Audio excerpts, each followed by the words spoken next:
Udah. Welcome back teman-teman netizen atau warganet ke konten kedua dari channel YouTube Bola Bung Binder hari ini. Pertama-tama kami ingin berterima kasih kepada teman-teman netizen atau warganet yang telah menjadi subscriber dari channel YouTube Bola Bung Binder. Karena total subscriber kita sudah melewati berapa? 160.000 subscribers. Thank you friends. Ya, terima kasih banyak dan saya juga senang bahwa teman-teman sering memberikan komentar di kolom komentar jika saya membuat kesalahan dalam menyampaikan informasi. Nah, saya ingin beritahu nih, saya sering melakukan kesalahan tersebut dengan sengaja karena saya ingin tahu bahwa teman-teman menonton dan mendengarkannya secara detail atau tidak. Ternyata luar biasa kalian semua ya, sering koreksi. Nah, ini bagus kan Bung Jas? Iya, bagus. Artinya dong. memang konten-konten dari channel YouTube Bola Bung Binder didengar hingga full. Iya. Nah, itu penting. Jadi tidak ada kesalahpahaman. So, ini adalah konten kedua nih. Ya, Iya. jadi di konten kedua ini Tunggu Bung, kan saya yang mau bicara. kan saya yang biasa opening terus kamu kan saya tanya baru jawab. Kamu mau opening kenapa? Iya, hari ini kan saya udah tampil, jadi masa gak boleh opening? Sweet dulu deh, sweet. Oh, ya Biasa udah. kita sweet dulu nih teman-teman ya. Ayo. Paper, scissors, stone. Paper, scissors, stone. Ya udah dia yang menang. Iya. Oke, ayo opening aja silakan mau seperti apa biar aja dia belajar. Yuk. Kita akan bahas match Arsenal versus MU yang skor akhirnya 0-0. Manchester United di peringkat nomor 2 dan Arsenal di nomor 9. Ya, no problem. Arsenal masih di nomor 9, slowly will go up. Ya kan nggak masalah. You lihat, MU kan nggak bisa kalahin Arsenal this season. Arsenal menang di MU, terus Arsenal draw lagi. Cuman sayang juga ya teman-teman, Arsenal draw. Seharusnya bisa menang. Tapi sayang juga nih Bung Jas, MU draw. Jika MU menang kan MU akan tetap mendekati Manchester City. Iya. Nah, kita kan nonton nih sama-sama ini game. Bener. Menurut kamu seru atau tidak sih game ini? Kamu bicara yang jujur deh. Oh seru sih, saya lihat kan semuanya ada full energy, goalkeepernya juga bagus. Oke, ada banyak chances juga di Iya. ini game kan. Kenapa pemain-pemainnya tidak bisa convert chances itu? Kan goalkeepernya bagus. Iya, ada beberapa saves dari kedua goalkeeper. Tapi selain itu juga Bung Jas, banyak miss chances di game ini teman-teman. Artinya apa nih? Artinya para pemain tidak tampil tenang. Iya. Kenapa itu mereka tidak tampil tenang Bung Jas? Karena kan big match ini. Iya, ini big match dan juga kepentingan dari kedua tim untuk bisa yang pertama MU bersaing untuk merebut gelar juara Premier League dan juga Arsenal untuk naik ke papan atas. Jadi tentu kedua tim ini berhati-hati dalam membangun serangan dan juga ketika mendapatkan chance terlihat para pemain tidak sabaran untuk bisa menyelesaikan peluang tersebut menjadi gol. Tapi kita juga tidak bisa menyalahkan para pemain yang miss chances di game ini. Mereka sudah bekerja luar biasa, sangat keras dan juga flow of the game berjalan cukup cepat yang membuat juga para pemain sebetulnya melakukan banyak pelanggaran. Dari game ini juga kita lihat bahwa para pemain MU yang banyak mendapatkan kartu kuning, karena ada 3 kartu kuning, Harry Maguire, Pogba dan juga Wan-Bissaka. Dan dari Arsenal ada Cedric yang melakukan pelanggaran ke Bruno Fernandes. Dari line up nih Bung Jas, yang kamu lihat nih dari MU, sudah benar gak sih ini oleh turunin pemain-pemainnya dari awal starternya? Oh iya, saya sih happy bahwa ada Paul Pogba kan sekarang. Iya, Paul Pogba gimana menurut kamu mainnya? Dia bagus juga. Ya, dia bikin apa aja di ini game? Dia kasih kipas. Key passes bagus-bagus. banyak kan. Nah, itu dia teman-teman. Jadi Pogba di ini game terlibat aktif. Ya, sebelumnya kan Pogba yang selalu dikritik, bermain malas-malasan, tapi di game ini dia bermain luar biasa bagus. Saya kira ia bisa mengimbangi juga pergerakan dari Bruno Fernandes. Ia juga ada memberikan umpan yang akurat ke Bruno Fernandes yang sayang tidak bisa dikonversikan menjadi gol. Oke, from Arsenal's lineup, nah yang kamu lihat yang main bagus siapa nih? Goalkeepernya. Wah, goalkeepernya nih teman-teman ya. Itu jika saja peluang dari Fred itu gol, mungkin berbeda nih hasil akhir dari game ini. Kan di konten sebelumnya, pada saat saya membahas game Arsenal versus MU, previewnya kan sudah saya jelaskan bahwa jangan harapkan banyak gol yang akan tercipta di game ini. This will be a tight game. Dan juga saya memberikan perkiraan saya bahwa tim yang mencetak gol lebih dulu punya chance besar meraih kemenangan. Ternyata tidak ada tim yang bisa mencetak gol di game ini, walaupun banyak chances yang mereka create. Jadi sesuai dengan tadi apa yang Bung Jas katakan bahwa penjaga gawang Arsenal ini bagus permainannya. Dan juga kita lihat bagaimana ia beberapa kali juga bisa memberikan semacam instruksi ya kepada pemain yang berada di depannya untuk bisa mengawal pemain-pemain MU. Walaupun itu tidak perfect berjalan karena Cavani itu dapat banyak chance di game ini. Oke, Jas, selain penjaga gawang Ben Leno, siapa menurut kamu dari Arsenal yang permainannya bagus? PP bagus. PP, kenapa PP bagus kamu lihat? Ya, saya lihat dribblingnya too good. Too good ya, itu dia teman-teman. Tapi problemnya apa? Finishing dari PP itu Bung Iya. Jas. Ya, ia mendapatkan 3 peluang saya kira untuk mencetak gol, tapi he cannot score that. Dan apakah ada peluang yang berbahaya? Tidak ada. Nah, itu yang menjadi persoalan bagi Arsenal. Sedikit peluang, kapan-kapan tidak ada gol. Ini beda sedikit dengan MU. Banyak peluang, kapan-kapan sedikit gol. Tapi kali ini tidak ada gol. Anyway, sebelum melanjutkan pembahasan tentang game ini, perlu juga saya informasikan bahwa Manchester United dalam 18 game tandang terakhir mereka di English Premier League belum terkalahkan. Ini rekor nih. Iya. Ya, bagi Manchester United. And then Arsenal 7 games in a row belum terkalahkan setelah sebelumnya 7 games in a row di Premier League Arsenal tidak bisa meraih kemenangan. Jadi artinya ada progres yang bagus lah dari kedua tim ini. Luck is also important in important games. Jadi big match seperti ini diperlukan juga luck, diperlukan juga keberuntungan. Dan kapan-kapan juga sebuah kesalahan yang bisa mengakibatkan tim tersebut kalah.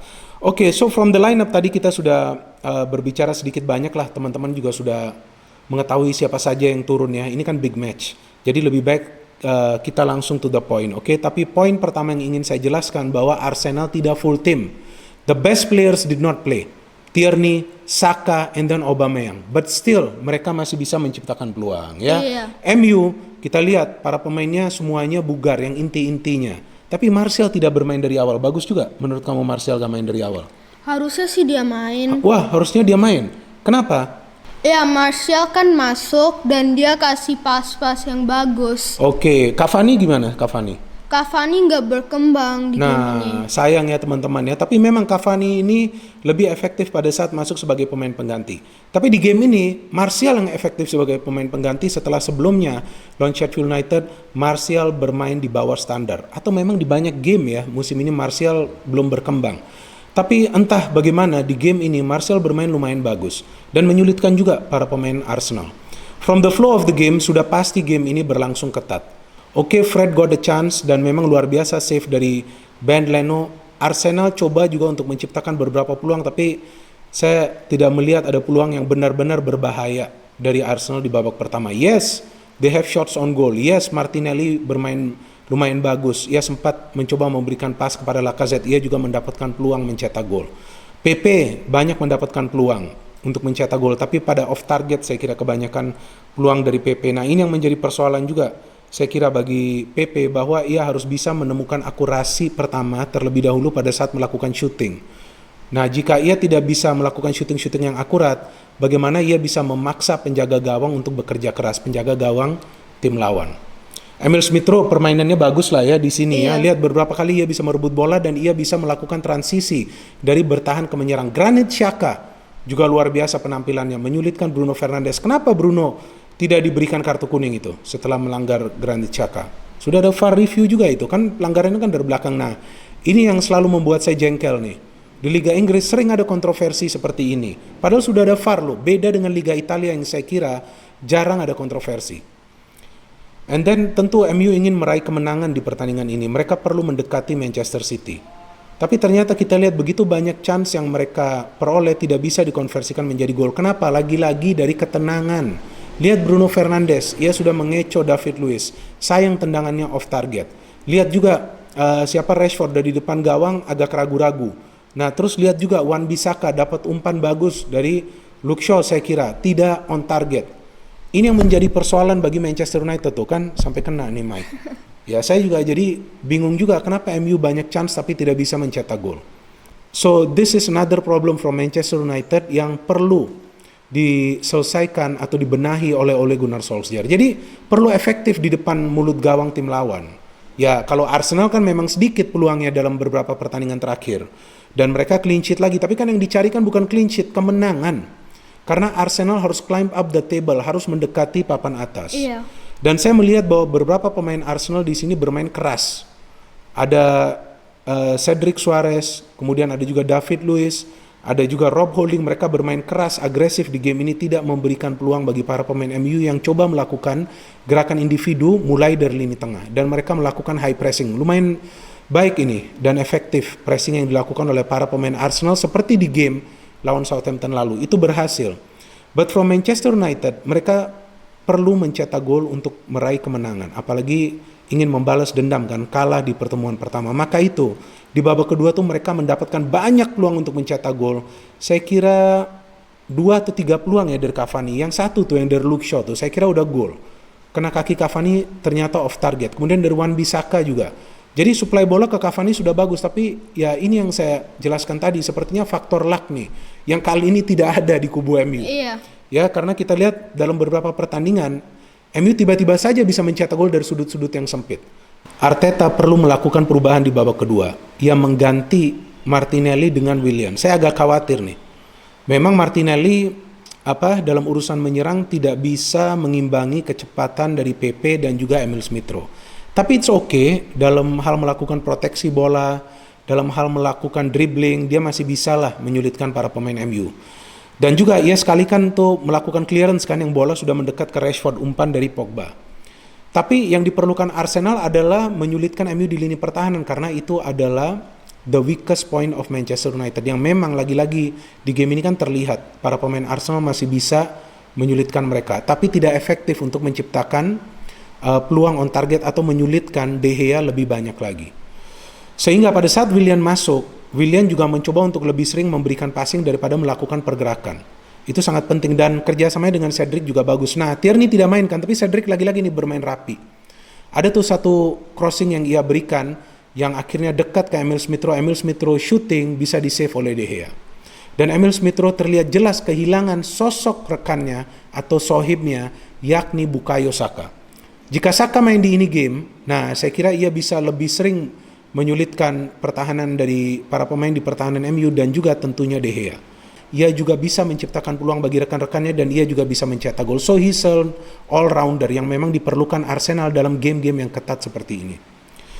Ya paling tidak kedua pelatih membuktikanlah bahwa mereka sebetulnya masih layak melatih kedua tim ini. Arteta sekarang perlahan-lahan sudah mulai improve. Bagaimana caranya Arsenal improve? Defense ini benar-benar disiplin. Luis bagus kan mainnya, walaupun ia beberapa kali kehilangan pengawasan terhadap Bruno, ya kan sekali itu yang ia ditipu istilahnya. Kemudian Cavani kan lihat, Cavani itu tiba-tiba tuh bisa berada bebas. Padahal kan ada Luis di sana. Tapi it's okay, ia banyak melakukan intercept, ia memenangi banyak duel di udara dan ia hampir juga mencetak gol. Lacazette sayang tuh kena tiang syutingnya setelah ia dilanggar oleh Harry Maguire. Harry Maguire juga lumayan lah ya di game ini, tapi memang harus berhati-hati nih ketika Lindelof dan Harry Maguire tidak rapi koordinasinya. Ya 0-0 saya pikir adil lah ya hasil akhir bagi kedua tim, tapi bagi MU seandainya mereka bisa menang, maka mereka akan tetap memberikan pressure ke MCT. Ya bagi Arsenal memang mereka masih membutuhkan waktu, tapi so far so good di bawah Arteta yang sebelumnya mereka sulit meraih kemenangan dalam 7 pertandingan terakhir. Oke Bung Jas, menurut kamu man of the match siapa? Paul Pogba. Kenapa Paul Pogba? Dia kan mainnya bagus. Ya apa bagusnya dari Paul Pogba yang kamu lihat? Dia kan bisa kasih pas yang bagus. Terus apa lagi? Terus dia bisa shoot juga. Nah itu dia ya. Dan ia juga bisa mendorong para pemain MU lainnya untuk ikut terlibat dalam proses apapun yang ia lakukan. Apakah itu untuk membantu serangan atau juga comeback untuk melapisi lini pertahanan sesekali. Dari Arsenal menurut kamu? Dari Arsenal sih menurut saya PP kan tadi kan kamu bilang? Iya PP. Oke ya udah, tapi PP itu dia harus lebih akurat lagi dalam urusan melakukan syuting agar bisa mencetak gol. Kita tunggu saja next games dari Arsenal dan MU, tapi paling tidak bagi fans kedua tim, kalian tetap harus menghormati satu sama lainnya seperti saya dan Bung Jas. Iya. Lihat bapak dengan anak, kan kita kompak-kompakan. Jadi pada saat tim kita kalah, kita tetap perlu mendukungnya. Pada saat tim kita menang, kita juga jangan sombong. Fans MU gimana nih? Apa saran-saran ke fans MU? Sama juga, jangan sombong and keep watching matches of MU. Ya, keep watching matches karena yang diperlukan adalah hasil akhir di akhir kompetisi. Nah, itu dia teman-teman, di akhir kompetisi itu yang nanti ditunggu. Berada di position number berapa? Ya sekarang kan masih proses kecuali ya nanti sudah bedanya belasan poin. Ya bolehlah nanti happy-happy ya. Iya. Tapi happy sekarang sih boleh. Sombong jangan dulu. Jangan. Ya kamu happy gak? Oh iya, happy dong. Iya, karena MU walaupun sudah tidak berada di peringkat nomor 1, tapi masih terlibat lah untuk meraih gelar Kan juara. masih ada di top 4. Iya, ya, betul sih. Nanti Arsenal masuk ke top 4, oke? Sabar kamu, itu buku Iya. udah di sebelah kanan. Lihat Oke. Arsenal belum kalah lagi. No hit, Only football. salam sepak bola.